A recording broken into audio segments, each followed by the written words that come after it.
He handed me divorce papers on our anniversary, told me I was nothing without his money, packed my clothes into trash bags and changed the locks while I was at work. 3 months later, my face was on every news channel in America. He watched me become a billionaire.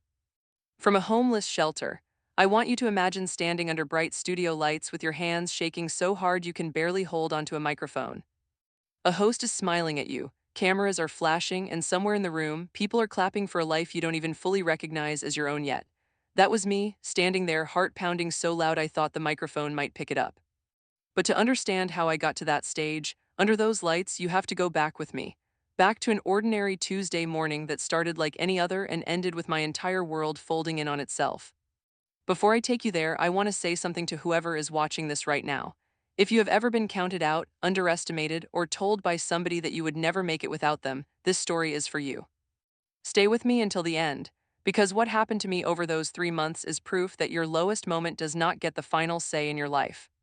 If you believe that too, do me a favor and subscribe, turn on notifications, because I share stories like this one often and they are not just for entertainment. They are reminders of what you are truly capable of, even when everything around you says otherwise. Now let me take you back to where it all began. I used to believe that loyalty was the highest form of love. If you loved somebody, you showed up for them, you sacrificed for them, you stayed even when staying cost you pieces of yourself. That is the woman I was for 15 years of marriage. I met my husband when I was 26 years old, and back then, he had this way of making me feel like the only person in the room. He was charming in that effortless way that makes you brush past the small warning signs because you are too busy falling to notice them. We got married 2 years after we met, and for a while, life felt full. Or at least I convinced myself it did. I gave up a lot for that marriage, more than I think I even realized at the time. I had dreams of my own once. I wanted to start a small business. I wanted to finish a degree I had left unfinished. But every single time I brought it up, there was always a reason it was not the right moment. Let us focus on us first, he would say. We do not need two incomes stressing us out, he would say. Just trust me, I have got us, he would say. And because I loved him, because I trusted him with my whole heart, I put those dreams in a drawer and closed it. I stayed home. I built a life around supporting his career while mine sat quietly in the dark, gathering dust year after year. Looking back now with the kind of clarity that only comes after everything falls apart, I can see the slow shift that happened between us. It did not happen overnight. It crept in quietly, the way mold grows behind a wall before you ever see it on the surface. He stopped talking to me like a partner and started talking to me like someone who worked for him. He controlled the money completely. He controlled the house, down to which room I could redecorate. He even had opinions about which friends I kept close and which ones I should distance myself from. I told myself it was just stress from his job. I told myself a lot of comforting lies during those years because the truth was too heavy to carry. Then came the whispers I did not want to hear. A coworker of his who started texting a little too late into the night, a perfume on the collar of his jacket that was not mine. I remember asking him about it once, my voice trembling because some part of me already knew the answer before I asked the question. He turned it around on me so quickly, made me feel foolish and paranoid for even bringing it up that I stopped asking altogether. I told myself it was easier to believe him than to face what my gut was screaming at me. And then came the anniversary. 15 years of marriage, and I actually believed foolishly that we would at least pretend to be happy that day, the way we always had. Instead, he sat me down at our kitchen table, the same table where we had shared thousands of meals, and slid an envelope across to me without a single word of warning. I opened it and found divorce papers staring back at me. I remember waiting for him to laugh, waiting for him to tell me this was some cruel joke that had gone too far, but his face stayed flat, cold. Like he had already made peace with ending 15 years of my life over a Tuesday dinner that I had cooked with my own hands hours earlier. He told me I should have seen this coming. I had not. He told me I should be grateful he had put up with me for as long as he did. And then he said the words that would echo in my mind for months afterward, words that cut so much deeper than anything physical ever could. He looked me directly in the eyes and said I was nothing without his money. I did not cry in front of him. I made myself a silent promise in that exact moment that he would never see me break.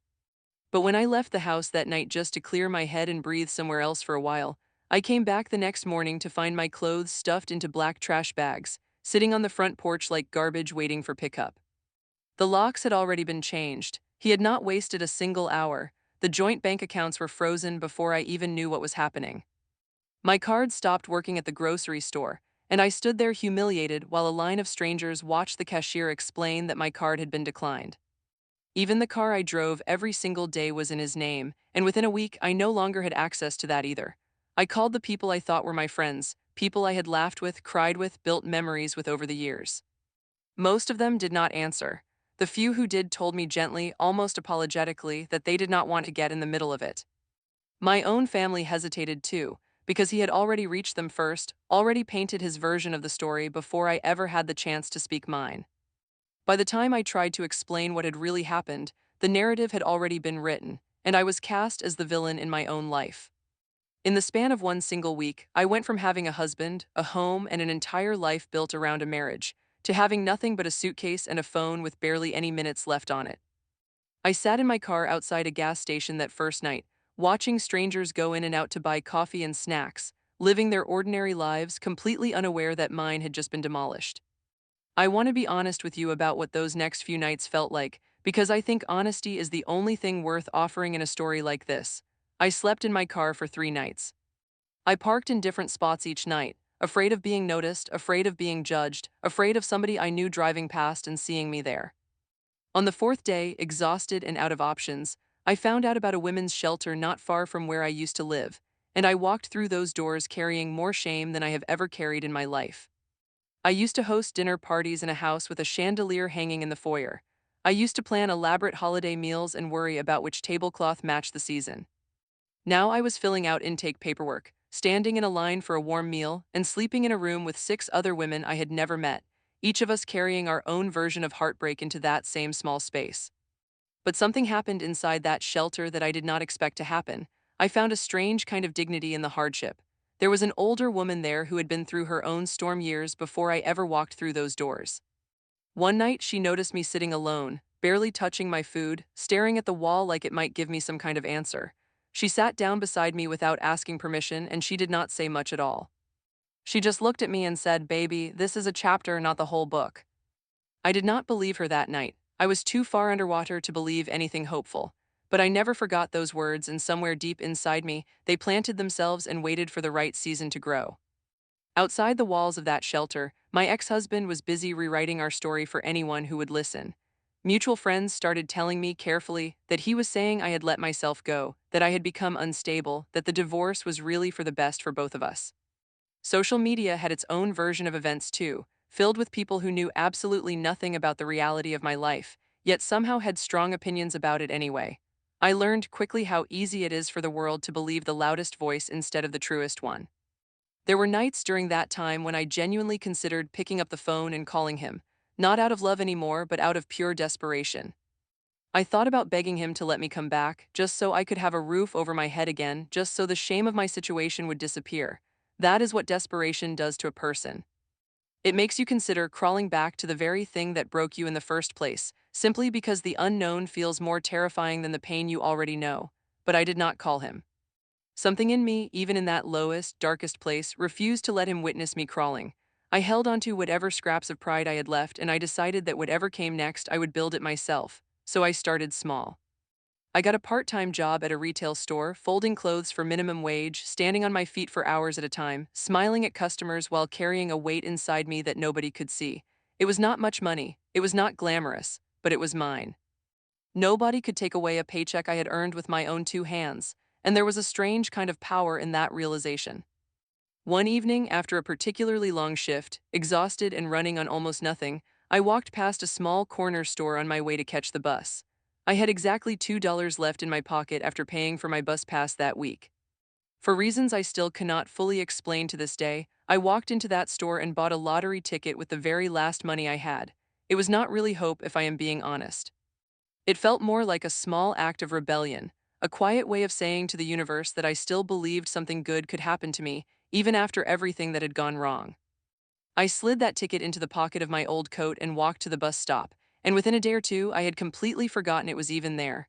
Life kept moving forward whether I felt ready for it or not. Slowly, piece by piece, I started to rebuild something that felt like mine. The part-time position turned into a full-time job. The full-time job eventually turned into a small promotion. I saved every extra dollar I could until I had enough to move into a tiny studio apartment of my own. There was no chandelier, no elegant foyer, nothing fancy about it at all. Just a bed, a small kitchen counter, and a door that locked with a key that only I held. I remember crying the first night I slept there, but it was not sadness this time. It was pure relief washing over me. Every small win started to matter in a way I never expected. Buying my own groceries and choosing exactly what I wanted without anyone questioning the cost. Setting my own schedule. Deciding what to watch on television without somebody complaining in the background. I was slowly learning, in the quiet of that little apartment, who I actually was outside of being someone's wife, outside of the roles I had spent 15 years playing for somebody else. Weeks passed by, and I genuinely forgot about that lottery ticket sitting forgotten in the pocket of my old coat. Then one ordinary Tuesday morning, running a little behind schedule like usual, I reached into that coat for a pair of gloves, and the ticket fell out and landed quietly on the floor at my feet. I almost threw it straight into the trash without a second thought. I was already late, already stressed, already thinking about the long day ahead of me. But something told me to check the numbers first, just for a moment of curiosity, before tossing it away for good. I pulled up the results on my phone and my eyes scanned the numbers slowly. The first number matched and I told myself it was simply a coincidence. The second number matched too and my hands started to feel unusually cold. Then the third number matched, then the fourth. Then the fifth. I sat straight down on the floor of my tiny studio apartment because my legs genuinely stopped working beneath me. I looked again, certain I had made some kind of mistake. All six numbers matched perfectly. I checked it again. And then again, my heart racing faster with each confirmation. I finally called the lottery hotline with hands shaking so badly I could barely hold the phone steady. The woman on the other end of the line asked me to repeat the ticket numbers 3 separate times. And when I finished reading them out loud for the third time, she told me in a voice that sounded almost as stunned, as I felt that the numbers I was reading matched the winning combination for a jackpot of $750 million. I do not remember exactly what words came out of my mouth in that moment. I think I simply sat there in silence, tears streaming down my face, sitting on the floor of the very same small apartment where just months earlier I had wondered how I would afford next month's rent. The days that followed felt like a complete blur. Lawyers, financial advisors, and lottery officials carefully verified every detail of my identity, my ticket, and my entire story. They explained to me that winners of this size had to be extremely careful, that I needed to protect my privacy, protect my newfound wealth, and protect whatever peace I had left. But because of how large the jackpot was, the Lottery Commission wanted to make a public announcement, complete with cameras, reporters, and a live television broadcast for the entire country to see. I remember standing backstage before walking out under those lights, my heart pounding so violently that I was certain everyone around me could hear it too. Someone handed me an oversized check with more zeros printed on it than I had ever seen in my entire life. And I simply stared at it, thinking about how just 3 months before I had been folding sweaters for $11 an hour, wondering how I would survive the week. When they announced my name and the amount live on television, the entire room erupted into applause. Cameras flashed rapidly from every direction, and reporters shouted overlapping questions all at once. In that exact moment, standing there under all those lights, I made a decision that I have never once regretted. I decided I was not going to hide my story. I was not going to pretend that everything in my life had always come easily. So when a reporter asked me what I planned to do with the money, I chose to tell the complete truth. I told them about the trash bags on the porch. I told them about sleeping in my car for 3 nights. I told them about the shelter and about the older woman who told me it was just a chapter, not the whole book. I told them exactly what it felt like to be told by someone I loved that I was nothing, and how, even in my darkest and most desperate nights, I never fully believed that about myself. That story spread across every platform within hours. And of course, my ex-husband found out almost immediately. He tried calling me repeatedly, over and over, leaving voicemails claiming he had always believed in me, suggesting that perhaps we could sit down and talk things through now that circumstances had changed so dramatically. Family members who had gone completely silent during my hardest, loneliest months suddenly reappeared, congratulating me as though nothing painful had ever happened between us. I did not answer a single one of his calls, not out of anger, though I certainly had every right to feel it. I stayed silent out of peace. I was not interested in revenge, and I never needed to prove anything to him. Life itself had already told the story far better than I ever could have. The very first thing I did with the winnings was hire people I could genuinely trust to protect it.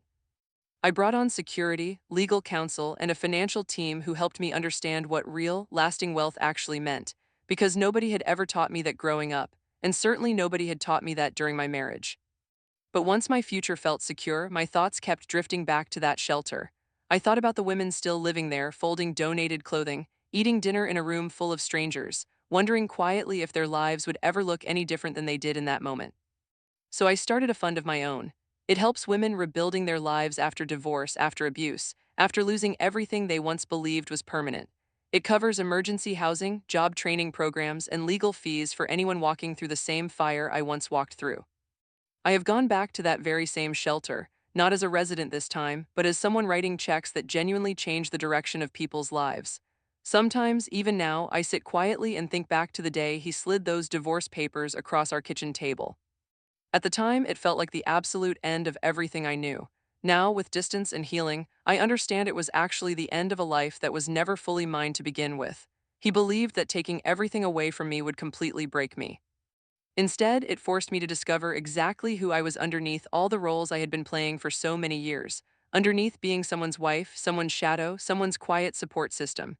It turns out I was somebody all along. I simply needed the space, however painful, to remember it for myself. He told me I was nothing without him. It turns out I was everything I needed all along. If this story touched something inside of you, if you have ever lived through your own version of losing everything and slowly finding your way back to yourself, I want you to drop the word strong in the comments below. I genuinely want to see how many of you out there still believe in second chances the same way that I do. Share this video with somebody in your life who needs to hear today that their current situation is not their final destination. Subscribe for more real stories of unexpected comebacks and turn on that notification bell so you never miss the next one, because your own breakthrough might be closer than you think. Mine certainly was, even when I could not see it coming.